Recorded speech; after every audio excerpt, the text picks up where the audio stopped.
Response. Next paragraph. Responsibility to yourself means that you don't fall for shallow and easy solutions. The word shallow is not deep, shallow. Shallow water. Suppose you go somewhere in the paddy field, if you have water reaching up to your knees, you can say shallow water, not deep water, because you will not drown. The water is in a low level. Responsibility to yourself means that you don't fall for shallow and easy solutions. Don't go for easy solutions, cheap solutions, pre-digested books. Pre-digested means simplified. Why? Because only men can read and understand intelligent books, tough books. You women cannot. So simplified for you, simplified. Pre-digested, simplified. Digested, the hippicuga like that, but here this means pre-digested. The book has been made simpler for women to understand. Pre-digested books and ideas, weekend encounters, guaranteed to change your life. Weekend, that is weekly. Encounter here, not the usual meaning. Encounter here means meeting, conference or meeting. Weekly meeting you have. Pre-digested books and ideas, weekend encounters guaranteed to change your life. They say, meaning the men say, men at the top, they tell you weekly conferences for you. Why? To change your life. To change your life for the better. Taking gut courses instead of ones you know will change you. You know which courses are good for you, which courses can change your life, but they ask you to study useless courses in college. Gut courses, gut here means useless. Gut courses, they are asking you to study useless courses instead of ones you know will change you. Bluffing at school. They are bluffing here means pretending. Bluffing. Bluff here means that's a bluff. That's not real. The threat is a bluff, means he will not do anything. That's only a bluff. He will just threaten you. He will not do anything. He's not going to do anything. But this is only a bluff. Pretending. There somebody comes and threaten you. I'll kill you tomorrow. That is only a bluff. Nobody is going to kill you. So that is bluff. Bluffing at school, pretending all the time. You are not yourself in the school. You are not yourself. You are asked to act. Bluffing at school and life instead of doing solid work. You are made to act. They ask you to act both at school and at home. Marrying early as an escape from real decisions. They ask you to get married young. They ask you to get married young at the age of 15. Not even completing your graduation at the age of 15 or 13, or your great-great-grandfather is married, or our great-great-grandfather is married at the age of 13 or 14, like that. Now it has gone. Now boys marry at 30 or even past 30. Girls marry at 25, even past 25. But there was a time, 100 years back, women, they got married at the age of 13 or 14 or 15, because nobody wanted to give them education. Women are good for nothing. They are suitable only for sweeping. Even now in Kerala, can you see, it's a rare thing to see a man sweeping the floor. It's a rare thing. Although our Chief Minister during the lockdown asked the husbands and men at home to help the wives or mothers in cooking in the kitchen. But I think the situation has not much changed. Of course, it has changed a little, not much. But it's a very rare thing to see a man sweeping the floor or washing the dishes in the kitchen like that, or sweeping the yard, front yard or side yard of your house. So bluffing at school and life instead of doing solid work. Marrying early. Women are made to marry early as an escape from real decisions. So you can escape from the real decisions because you are married early. If you are married at the age of 14 or 15, you can't think of getting educated further. You going to colleges to join other courses. It is not easy because next year you have a child. You have to look after the child like that. So marrying early as an escape from real distance, getting pregnant as an evasion of already existing problems. You already have certain problems, and once you become pregnant, the problems increase. The problems go up. You already have problems, but once you get married and once you get pregnant, you cannot move. You are chained. You are chained in a room or in a house. You cannot move. And once you give birth to a baby, again you are furthermore chained. Getting pregnant as an evasion of already existing problems. It means that you refuse to sell your talents and aspirations short. So responsibility to yourself. It means the beginning of the sentence, responsibility to yourself. Responsibility to yourself. It means that you refuse to sell your talents. You refuse to sell your talents. Your talents. Don't sell your talents. Talents, കഴിവുകൾ. You refuse to sell your talents and aspirations short. Aspiration, wishes. Simply to avoid conflict and confrontation. So conflict, tarkam, again the same confrontation. So you don't want to have a conflict with your husband, with your father. So even if you think what you think is right, you keep mum, you keep silent. Conflict and confrontation. And this in turn means resisting the forces in society which say that women should be nice, play safe, have no professional expectations. The society, what the society thinks about women? Women should be nice behaved. She has a nice behavior. She's nicely behaved. Play safe. Women should not take any risk. Play safe means avoid risk. Play safe. If you want, you may write avoid risk. Women should always play safe. She should not go out of their homes unnecessarily. Have low resisting the forces in society. Have low professional expectations. That is again, don't go for BTech. Don't go for MBBS. Such courses are meant for men, not for women. Drown in love and forget about work. You drown in love. Drown in love means love your parents, love your father, love your husband, love your sons, and don't love yourself. That is what the society tells you.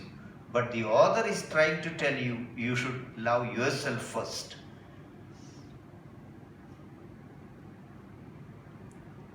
Drown in love and forget about work. Live through others.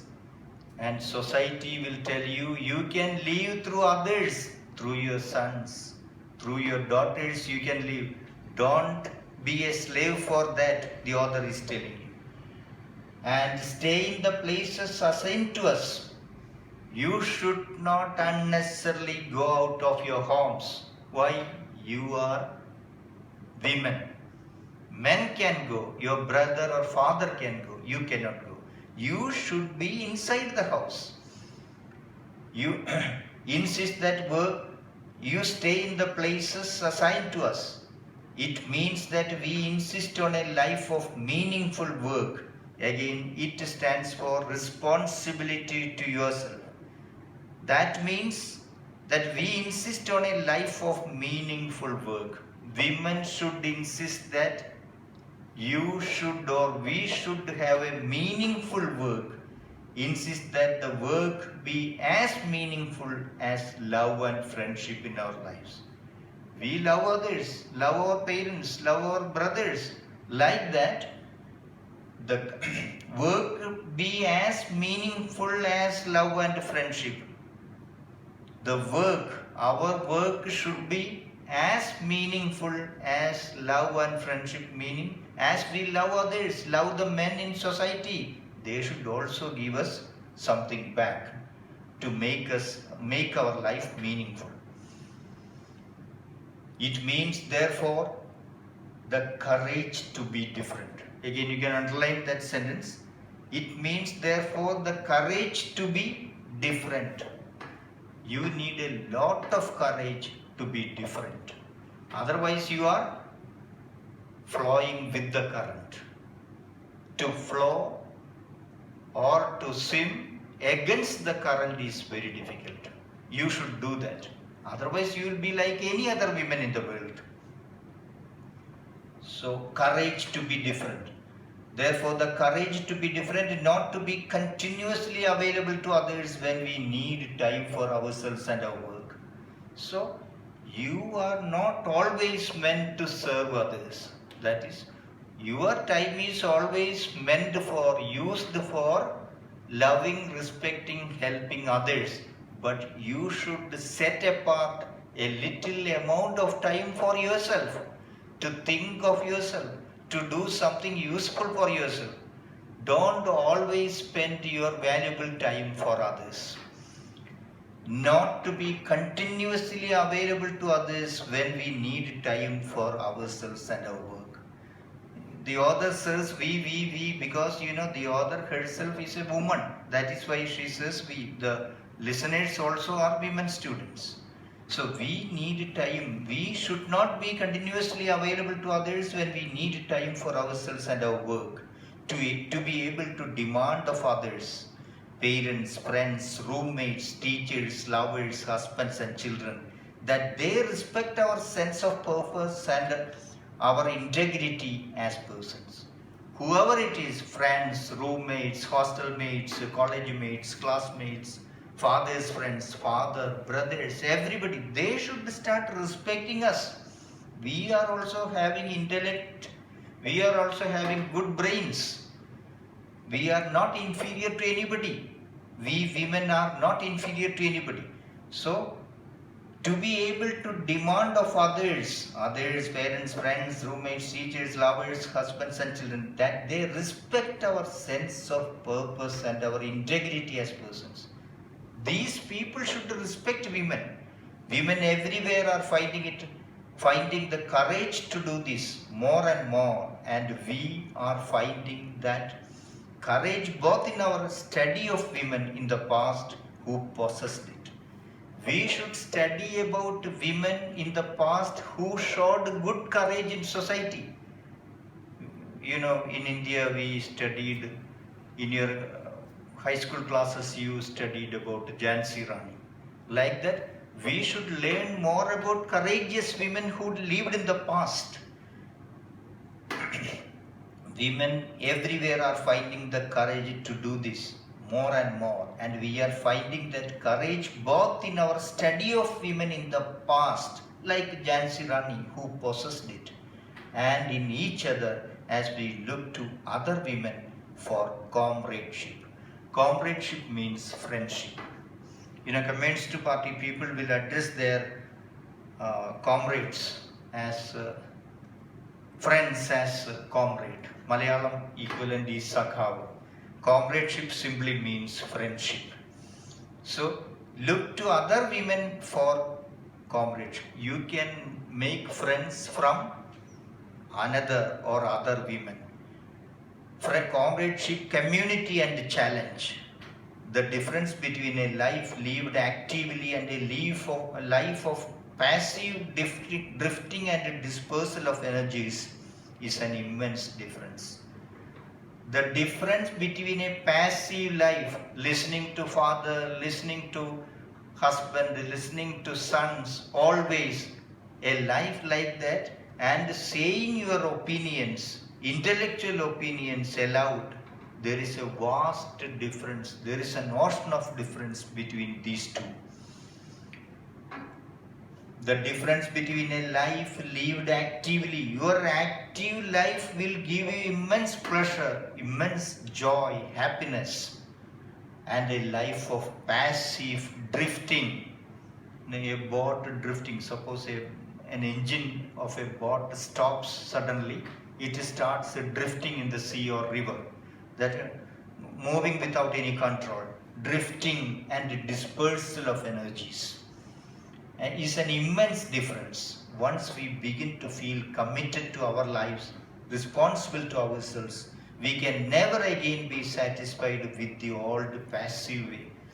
You throw away your passive life, start an active life. Now comes the second part of the contract, next paragraph. I believe that in a women's college you have the right to expect your faculty to take you seriously. In a women's faculty here stands for teachers, faculty, teachers. Faculty also means ability, but here it stands for teachers. In a women's college, here the college is Douglas College. I believe that in a women's college you have the right, avagash, to expect your faculty to take you seriously. Some men teachers will not give you any consideration. Why? Because you are girls. Don't allow them to do that. They should give you respect. They should take you seriously. The education of women has been a matter of debate for centuries.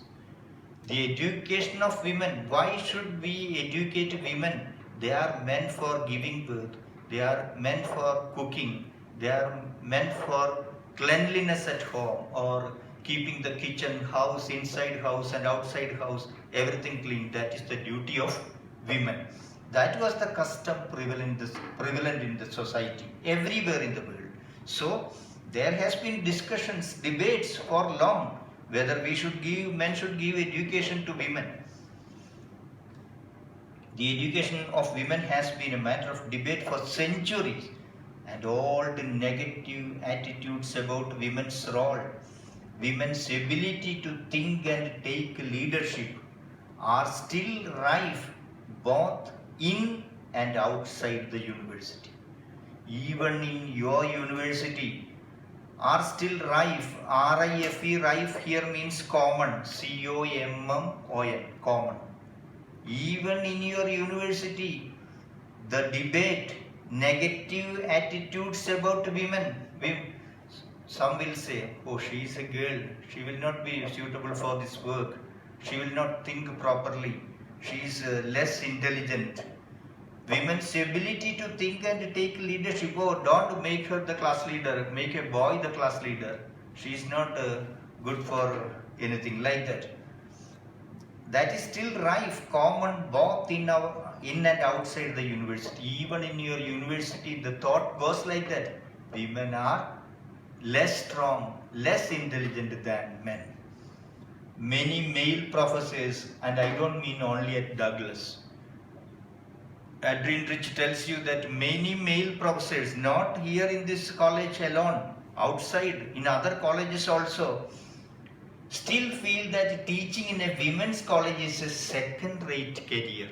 Career means your profession, your job. Some male teachers think that it is below their dignity. It is below their dignity to teach in a women's college because there are no boys. Only if there are boys, they want to teach. Many tend to eroticize their women students.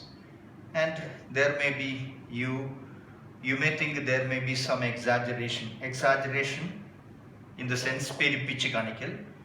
Many tend to eroticize their women students. That is not very common in India or in Kerala or India, but she is referring to the United States.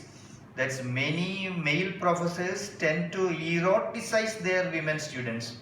They are trying to arouse the sexual feelings of the women students, the male professors, to treat them as sexual objects. Some male professors teach the women students as sexual objects. Earlier, as she said earlier, commodities, objects, instead of demanding the best of their minds. What instead they should do? The male professors, what they should do actually? They should get the best from their minds, from their brain, not their body as an object. Many tend to eroticize their women students. to treat them as sexual objects instead of demanding the best of their minds. At Yale, Yale means a university name like Mahatma Gandhi University or University of Calicut, like that. At Yale, a legal suit, Alexander versus Yale, that is Alexander, one student or teacher, Yale University, has been brought against the university by a group of women students demanding a stated policy against sexual advances toward female students by male professors. That is, at Yale University, this actually happened. A legal suit was filed in the court for what? For taking action against male professors against their sexual advances towards female students, and stated policy of against sexual advances toward female students by male professors. Many teachers, both men and women, trained in the male-centered tradition. Many teachers, including women, not women excluded, men and women, many teachers, both men and women, trained in the male-centered tradition. Even women are thinking in a male-centered way. Even female teachers are supporting men, not the students.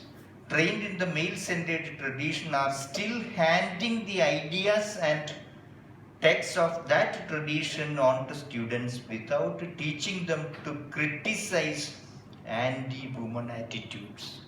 Even if there is something happening against a particular girl student from the part of a male professor, a female teacher will come and tell you, oh, don't go for complaint.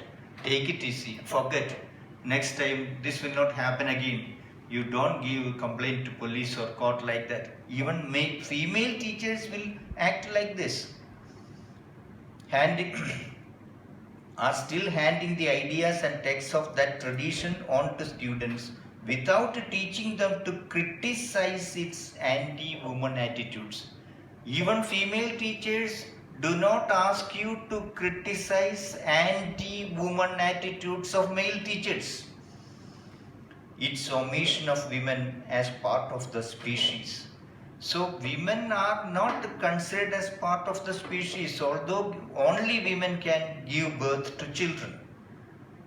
Too often all of us fail to teach the most important thing, which is that clear thinking, active discussion and this excellent writing are all necessary for intellectual freedom. So whatever is required for intellectual freedom, buddhiparamaya swatantriyam, what is required? Again you should underline, too often all of us fail to teach. We teachers don't teach, even females don't teach the most important thing. For intellectual freedom, what you need is clear thinking, active discussion and excellent writing are all necessary. These three things are necessary for intellectual freedom, and that these require hard work. For this you should work hard, sometimes perhaps in discouragement with a culture which is both anti-intellectual and anti-woman. You are sometimes living in a society that is anti-woman, that is against woman. The society itself is against woman. Then how can you fight alone? You cannot fight alone. All girls should start fighting, anti-intellectual and anti-woman. So even if one girl is very intelligent, male teachers will not agree. Again, understand, this is not what is happening in our state, in our country. This is reference to the United States 150 years back. Now things have changed. Sometimes, perhaps in disagreement with a culture which is both anti-intellectual and anti-woman, we may resign ourselves to low expectations for our students before we have given them half a chance to become more thoughtful, expressive human beings. We teachers should give the students more freedom to think for themselves and to express themselves.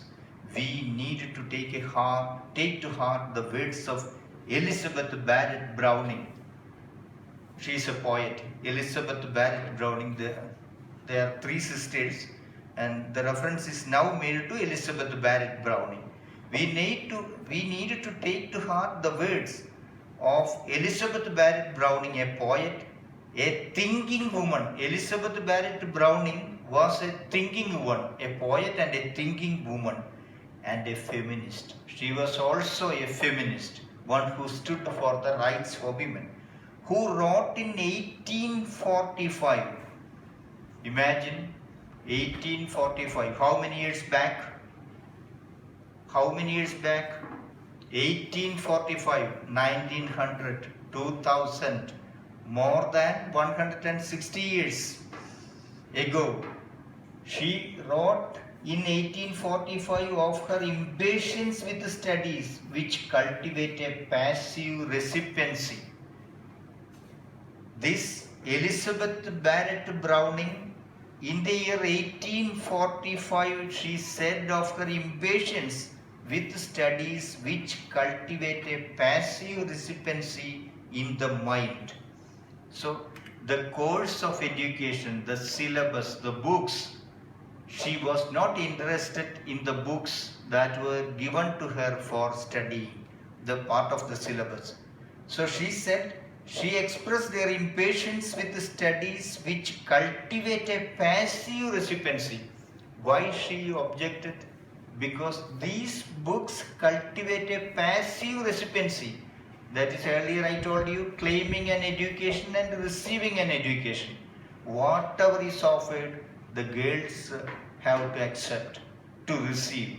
She was against. Who was against? Elizabeth Barrett Browning, the poet and a feminist. She was against, she stood up against this. With studies which cultivate a passive recipiency in the mind, and asserted that women want to be made to think actively. This poet, Elizabeth Barrett Browning, said women should be allowed to think actively as men. As men think, women also should be allowed to think actively. Their apprehension is quicker than that of men. This poet said, their apprehension here means understanding, manasilakal. Their apprehension, there means women's apprehension is quicker. But this word is an old-fashioned word. For now you cannot use this. Apprehension nowadays means fear. But in this context it means understanding. Their understanding, women's understanding is quicker than that of men. Who said this? Elizabeth Barrett Browning said women's power of understanding. She understood earlier. Apprehension is quicker than that of men, but their defect lies for the most part in the logical faculty and in the higher mental activities. So, Elizabeth Barrett Browning said, women are quick to understand. They are quicker than that of, if some problem is given to them, both men and women understand earlier than men. But their defect lies for the most part in the logical faculty. You know, logical is yuktiparamaya, logical faculty, and in the higher mental activities. So perhaps in the higher mental activities, some women may be poor. Not that she implies a defect which can be remedied by intellectual training. Even if some defects are there in some women, that can be remedied, rectified by intellectual training, not an inborn lack of ability. This is not an inborn, it was not there since their birth. If an inborn inability is there, it is with you throughout your life. But this is not something like that. This can be rectified or corrected through intellectual training. And we go to the last paragraph. I have said that the contract on the student's part involves that you demand to be taken seriously. Again repetition, because earlier we said you should ask your professors to take you seriously. not to take you lightly, so that you can also go on taking yourself seriously. If your professors take you seriously, you take yourself seriously. This means seeking out criticism, that you can seek out, you can try to find criticism for your acts. Even if others criticize you in your acts, you should have a reply, you should have answer, intelligent answer for why you did like this. This means seeking out criticism. You can even invite criticism for your actions, but you should be able to say why you did like this.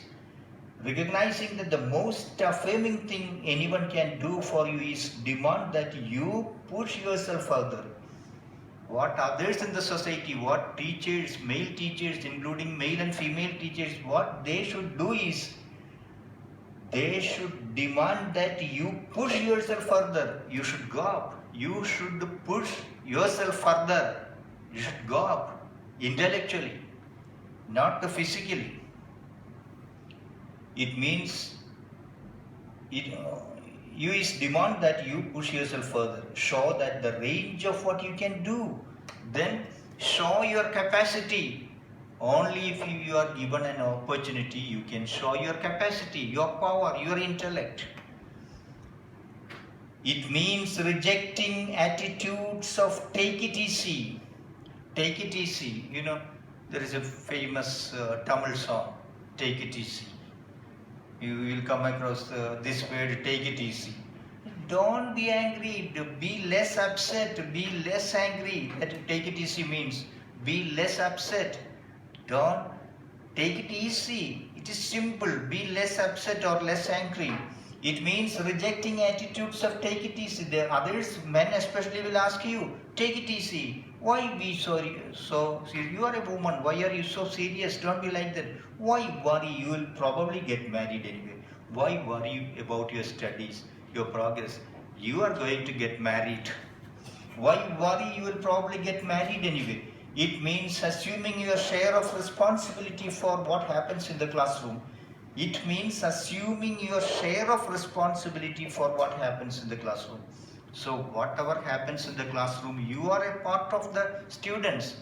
Just because you are women, they cannot, your teachers, especially male teachers, cannot ignore you. You are also part and parcel of the class. Show that you are also powerful. Your share of responsibility for what happens in the classroom, because that affects the quality of daily life here. So if you are powerful in the classroom, if you are powerful in the college, you are powerful in your life. It means that the student sees herself engaged with her teachers in active, ongoing struggle for a real education. You should engage yourself with what is happening inside and outside the classroom in your college. You should discuss matters with your professors, with your friends, with your classmates.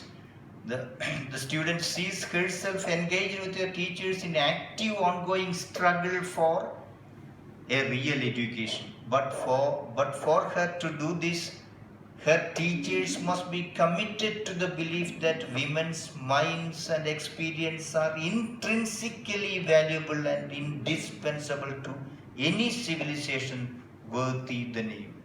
So for this to happen, for the girls to actively participate in debates, discussions inside and outside classrooms in a college, what is required? The teachers must be committed to the belief that the teachers should think that women's minds and experience are valuable, intrinsically valuable. Intrinsically means being part of one's nature. ഒരാളുടെ സ്വാഭാവികമായ പെരുമാറ്റം. Being part of one's nature or character. Suppose I reach there at, you ask me to reach there at a particular time, and I reach there half an hour late. The following day this happens. Then you can say he is intrinsically, his character is intrinsically like that. That means it is part and parcel of my character. I am like that. You cannot correct me. You cannot straighten me. So intrinsically valuable and indispensable. Indispensable means that cannot be avoided. Indispensable, essential. So For this to happen, discussions to happen, debates to happen, free thinking to happen inside the classroom, the teachers must be committed to. The teachers should have the belief themselves, they should have the belief that women's minds and experience are intrinsically valuable and indispensable. That is, women are indispensable in society. Their thoughts are valuable.